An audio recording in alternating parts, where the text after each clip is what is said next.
Thomas the tank engine was ill.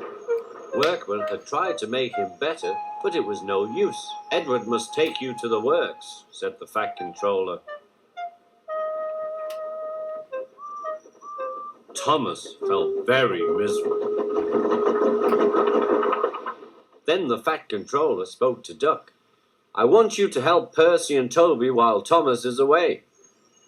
Duck was delighted. He already knew Percy and soon made friends with Toby and Bertie. Terence the tractor gave him a big welcome too. "Take care of Thomas's coaches," he advised. "He's sure to miss them while he's away." Duck was very gentle with the coaches. Annie and Clarabelle were impressed. "Such nice manners," they told each other. "It really is a pleasure to go out with him."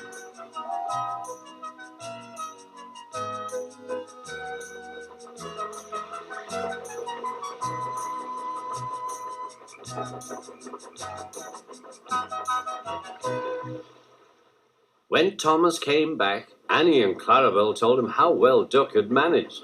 Thomas was so pleased to be home that he soon forgot to be jealous.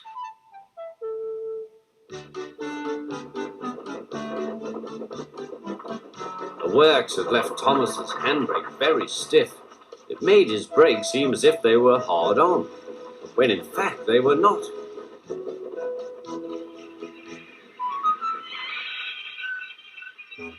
As a result, he and his coaches often overran the platform.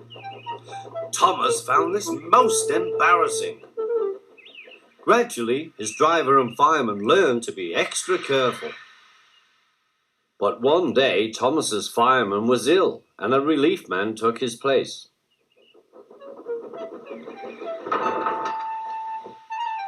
The fireman had fastened the coupling and joined the driver and station master on the platform to wait for Henry's passengers. The fireman had forgotten all about Thomas's handbrake. Thomas simmered happily.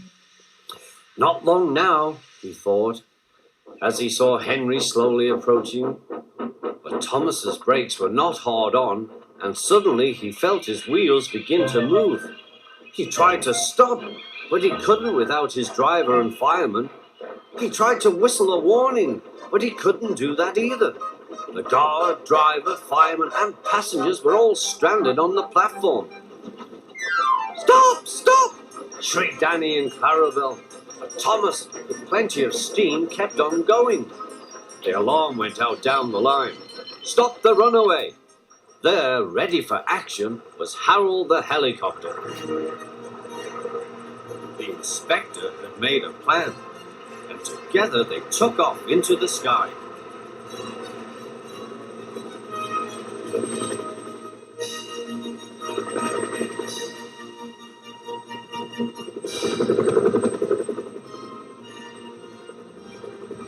At last, Thomas was tiring.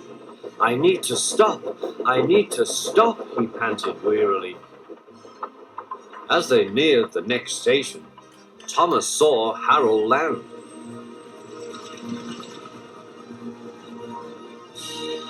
They entered the platform slowly enough for the inspector to act. Judging his moment, the inspector scrambled into the cab and screwed the brake hard on. At last, Thomas stopped. Both he and the inspector were very relieved. Then they thanked Harold. "Think nothing of it," wailed Harold. "Glad to be of service any time." "Phew," remarked the inspector. "You must never let this happen again, Thomas." Wearily, Thomas agreed with him.